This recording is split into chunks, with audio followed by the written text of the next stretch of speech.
This episode of Tools for the Future is about sustainable design. It's a continuation of the previous episode entitled, What is Sustainability? I suggest that if you haven't watched that one first, you do so before watching this one. In the last episode, I talked about the principles, frameworks, and tools that are most common in sustainability. This episode is all about the strategies that lead to more sustainable products and services. To recap, there's really nothing easy about sustainability. It's a continuous balance of many factors, both social and ecological and financial, in order to reach a better solution. Often, the design profession is a big part of the problem because it's easy to be convinced to design things that aren't really necessary, or design things too quickly to be effective, or to design things to be replaced quickly, or to help convince people to buy things that aren't good for them or that they don't really need. However, when practiced at its best, design is actually the solution, because there's no better place to play in the development process than at the front end where most of the bad decisions are made, and to be in a place where better solutions can be made instead.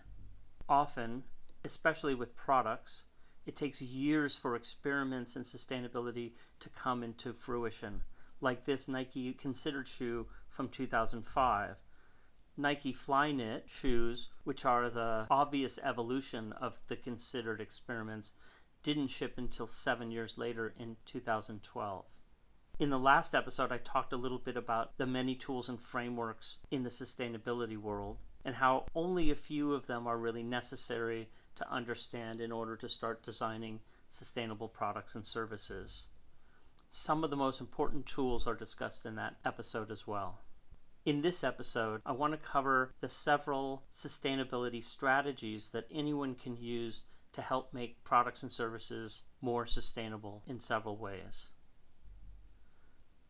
The first strategy, and probably the most important one, is to design things that people can use or that people want to use. This reduction strategy relies on people choosing more sustainable products and keeping them longer because those products and services meet their needs, and even because they have meaning for their users. For instance, the Nokia 3650 phone that came out in the late 90s was a funky phone that many people bought because it just looked so different.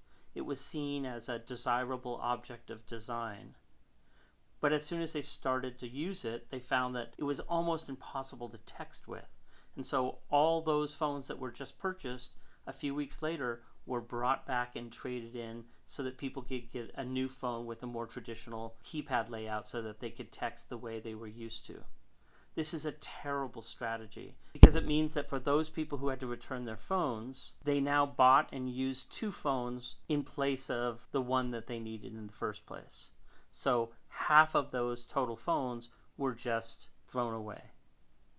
A better strategy is to design products and services that people can use in a usability sense, also in an accessibility sense, meaning that many people, regardless of their abilities, can use the products and services. But it also means that we design things with an understanding of what people value, not just the functions or the price that people are willing to pay for things, but how those products and services resonate for people at an emotional level, at an identity level, and at a meaningful level. Often, heirloom design refers to exactly this, meaning something that is designed in a way to evoke value and convince people to want to keep it and savor it for long after its supposed style or lifetime lasts. For example, the continued interest in mid-century modern furniture, homes, etc. is an example of meaningful design that has lasted through the ages. I talk more about the 5 kinds of value in one of the episodes of Tools to the Future called 5 Kinds of Value, and I suggest you watch that in order to understand these different levels. The next most important strategy for making things more sustainable is called dematerialization. Sometimes it's also called lightweighting. All this means is that in products and services, if we can reduce as many milligrams of material or millijoules of energy or kilometers of transportation that any services or products are built with, All of that eliminated materials and miles and energy never needs to be used in the first place. So the more we can reduce these things, the less impact it has on the planet. Apple is an incredible example of this strategy, and it's core to not just their business strategy, but to their design strategy. For over 30 years, Apple has been on a quest to dematerialize everything in the company, all of its products, its services, even its packaging. Apple was responsible for finally breaking the huge software box standard that software publishers used and were loath to change. Apple simply said to software publishers that they were only making room for small boxes that were essentially the size of a CD-ROM, and nothing else would go on their shelves. Overnight, software publishers adapted, whether they liked to or not, and all of those wasteful boxes and their inserts went away.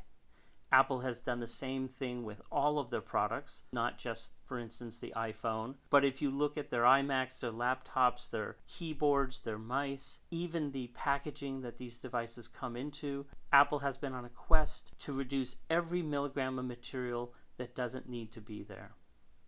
In addition, products like the iPhone, but also other smartphones, have had a huge effect in dematerializing other devices. Originally, the iPhone replaced, for many people, other mobile phones, audio players like MP3 players, GPS devices, digital cameras, PDAs, watches, even e-readers. In some cases, some of these things have come back, for instance, smartwatches and tablets. But most people don't buy an alarm clock anymore, or many other objects in their lives, because the phone has dematerialized those objects and taken over its function. This has had a huge positive effect on impacts. Now, this doesn't mean that services like digital services don't have an impact as well. All digital services use services and hosting platforms and data centers all over the world, and those servers running within them take up a lot of power. Lately, with the developments of generative AI, this power draw within these data centers has exploded. We can expect that those power requirements might come down some, but it's likely the case that generative AI is going to be a lot more power hungry in data centers. Regardless, there have been life cycle analyses to compare delivering physical products like music CDs in-store, through the mail, and downloaded from digital servers. There is impact across all of these paths, but as you would imagine, downloading digital bits has much less impact than moving around physical objects. A great book to learn about the details of designing more sustainably is this one by Tim Frick, Designing for Sustainability. There are also tools out there that can help you analyze your solutions, compare them, and give you insight into ecological impacts. The next sustainability strategy is all about substitution. This means that if we can substitute worse materials or forms of energy or forms of transportation with better ones, we can reduce the impact our products and services have on the planet. For example, the original Herman Miller Aeron chair, which was wildly successful during the dot-com boom, was never designed with sustainability in mind. While it did reduce a lot of the bulk of the typical executive chair that came before it, the manufacturing process and the materials used within it were fairly wasteful. So Herman Miller decided in the early 2000s to design a more sustainable version of the same geometry from the Aeron chair. They hired a German product design firm, and the result was the Mira chair. And the Mira chair used much less material, used much more recycled material, and the pieces and parts of the Mira chair were much more recyclable than the Aeron chair. We can look at existing products and services with an eye to substitute worse materials and energy for better materials and energy and have a big impact on sustainability. The next strategy is all about localization, which focuses on transportation. You would be surprised at how many materials move around the planet in the process of being produced. This diagram charts the aluminum and the materials that go into Coca-Cola that travel all over the world in order to create a can of Coca-Cola that you might find in your store. Most people are incredibly surprised at how much movement all this material takes. And this is true of many other products and services. For example, even the salmon that is caught off the west coast of Canada and the United States, much of it is shipped to China to be cut and processed and packaged, and then shipped back to the United States to be put in stores in order to be bought and consumed. The unnecessary movement across the Pacific Ocean and back is simply a matter of economics. It's less expensive to have fish processors in China do this work than to pay the labor rates in North America. However, while it may be less expensive to do this, it relies on absolutely cheap shipping, and most use the worst possible grade of fuel and therefore have the worst impact on the environment. If we can reduce transportation and deliver more local solutions, that obviously has a much better impact on sustainability. Now, there are always limits to localization. It will never be the case that everything needs to be or can be made everywhere near to its customers or users. For example, it will always be the case that shipping fresh fruit and vegetables to the scientists in Antarctica is a better sustainability strategy than setting up greenhouses in order to grow fruits and vegetables locally. But in general, reducing travel and localizing production is a great sustainability strategy. The next strategy is still a reduction strategy, but it has an interesting title: informationalization. Another way to say this maybe is digitization.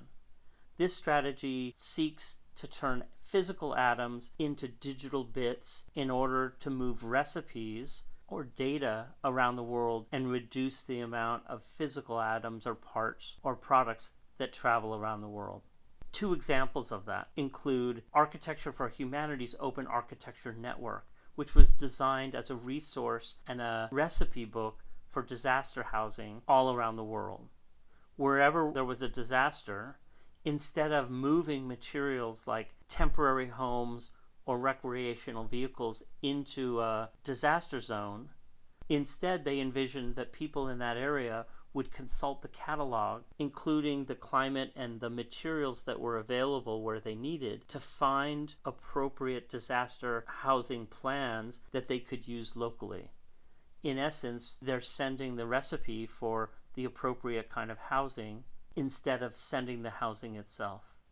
Another great example is the iTunes Music Store and the many other kinds of digital music stores that we have today. Instead of sending a record or a tape or a CD around the world to deliver music or movies or books, now we can send digital representations or recipes for those things and play them locally.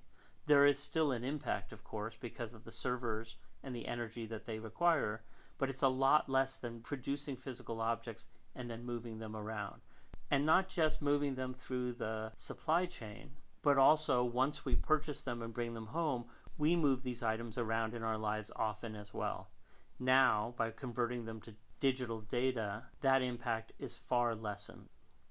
The last reduction strategy is design for durability, which simply means instead of producing products that we know won't be useful very soon or that will quickly break and need to be replaced, if we can design products and services to endure, to be durable enough to last a long time, the embodied energy that goes into creating them can be spread out over many more uses, therefore reducing the ecological impact per use.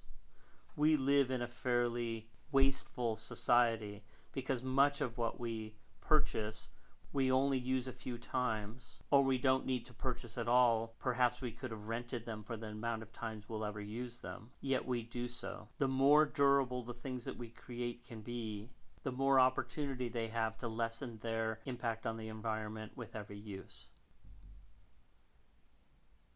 There are also reuse strategies. For example, designing products specifically for reuse can be an interesting lens in the product design process. Now, some kinds of reuse are absolutely unintended, like these beautiful vases cut from wine bottles by Art Technica. Wine bottle manufacturers never envisioned that their wine bottles could be these beautiful vases. So this is called unintended reuse. However, there are lots of great examples of intentional reuse, like these condiment jars from the French food manufacturer Maille. These jars, once emptied, can be washed in the sink or a dishwasher and become drinking glasses, and quite beautiful ones as that. We can increase the sustainable performance of our products if we just sit down at some point and ask these questions. How can we reduce the amount of materials and energy and transportation involved in their production and delivery? How can we make things more durable? How can we make things more reusable? Here's another example. The Rappioli reusable shipping package is a solution that comes out of the opticians industry. Boxes of contact lenses and glasses coming from either factories or optical offices move around the mail system constantly, and that packaging is almost always thrown away immediately once it reaches its destination. However, because there's always a back and forth of these objects moving between opticians, retail locations, and the optical labs, a reusable shipping container that can protect materials going in both directions, be reused for all directions, can significantly reduce the amount of packaging used by the industry. There are also recycle strategies, which are strategies to make physical products much more recyclable. For instance, design for disassembly comes in two parts. One is the lens we can apply to product design to intentionally make our products easy to disassemble. For example, using standardized fasteners so that it takes less time to disassemble a product. One of the biggest impediments to recycling materials in products is simply that someone on a recycling line has no idea what the materials, especially what kind of plastic, might be used in any given part. Simply labeling all the parts on the inside somewhere clearly so that a recycler can quickly disassemble a product, know what the material is, and throw it into the appropriate bin or stream greatly increases the likelihood that a product might get recycled. When we look at the entire system, we can find lots of reuse and recycling strategies that work within multiple stakeholders. This is a diagram of a city in Denmark called Kalundborg, and over many decades, different independent businesses have coordinated their production and waste in order to close the loop and circularize their operations. This means that the waste products of one industry can become the inputs of another company. The fly ash from the power plant, for instance, is used by the city road paving operation. Excess energy benefits the fish farms, and water moves within multiple stakeholders at different points in order to use it effectively. We can only do these kinds of solutions when we understand the value of cooperation and understand the cause and effect and the material flow between different stakeholders. Yet these examples abound if we only look for them. This is a Zero Messenger bag from Rickshaw, a company in San Francisco, who takes to heart and puts into practice many of these sustainability strategies. This bag is all made of nylon, every single piece of it, from the soft materials to the thread used in the stitching, as well as the hard buckle. This is a conscious choice. Nylon as a material can serve both soft and hard components. So in the case of recycling a zero bag, the entire thing can be dropped into a nylon recycler without any disassembly. The design of the bag as well includes no wasted material once it's folded, cut, and sewn together. When we get really good at sustainability strategies, it's not just about doing less harm, but there are things we can do that actually improve ecological impacts. For example, most modern buildings and skyscrapers across the world filter the outside air as it comes in to serve the inhabitants. In the United States and in the EU, for example, this is mandated by regulations. But the result is essentially an air filter for cities. The air flowing back out of the building is cleaner than the original air flowing into the building as a result of meeting these regulations. So most skyscrapers function as air filters these days. Some of them even look like it. Another example of restoration strategies is that many wildflowers pull out toxic metals out of the ground. So, at an appropriate contamination site, waves of planted wildflowers can over time pull those toxins out of the ground and remediate the soil naturally. An interesting city in Brazil, Curitiba, has used many of these strategies to lessen its impact on the environment and to increase the effectiveness of its city services. Because it was a large city but not a wealthy enough city to build a subway system, it built an above-ground subway system using buses, a much cheaper technology, but using stations the same way a subway system would. By making room in roads for dedicated lanes, the buses don't have to stop for traffic. And so for a fraction of the cost of an underground subway system, Curitiba was able to build an extensive transportation network above ground on existing roads.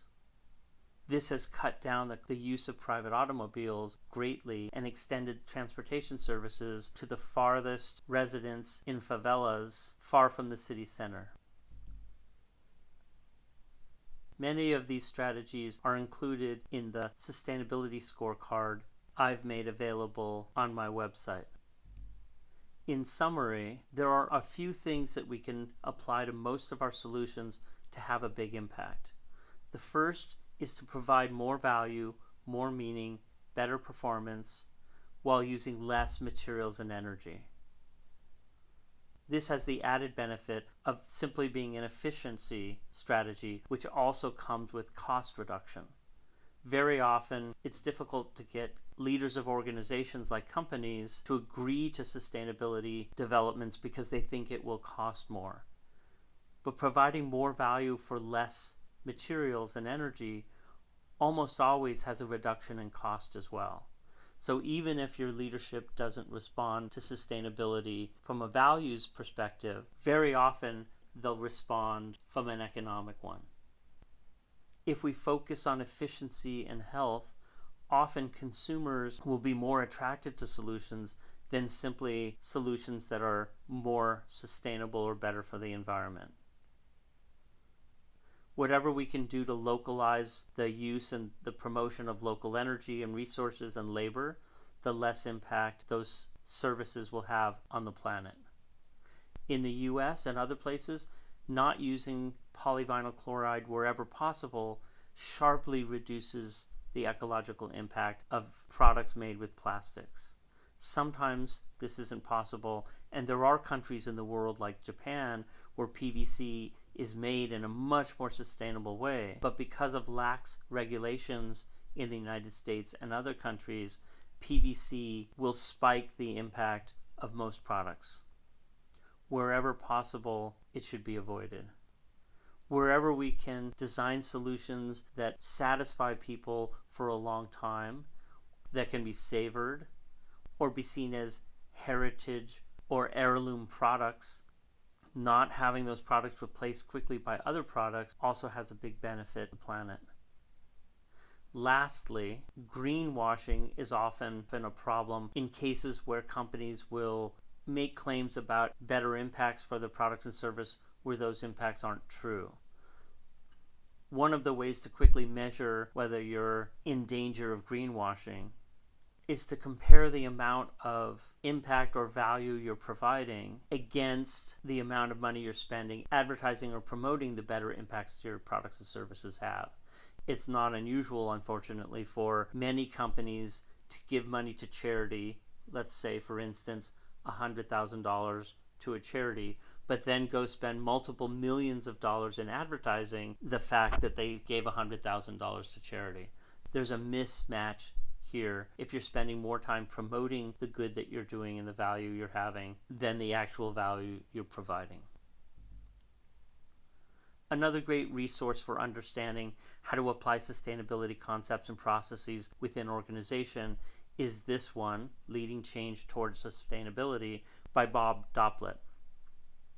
While it focuses on leading sustainable change within organization, it's actually an awesome how-to manual on how to lead any kind of change within an organization. I highly recommend it. And on my website, I promote and discuss many of the new tools that create better solutions, make better change, and help designers have a better impact. Not all of these are focused only on sustainability, but all of them are useful for sustainable development. Thank you very much, and I hope you feel more empowered to improve the ecological and social impacts of the things that you develop.